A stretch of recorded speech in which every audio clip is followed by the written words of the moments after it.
ஆவணி மாதம் பிறந்தவர் யாரு?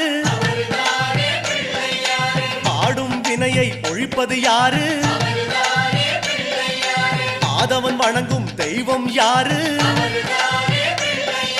பூமியை தாங்கும் புண்ணியன் யாரு?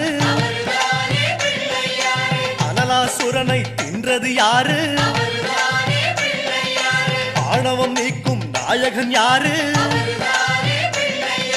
முப்புரி அணிந்த மூலவன் யாரு? அவரும் வாழ்வது எங்கே கூறு?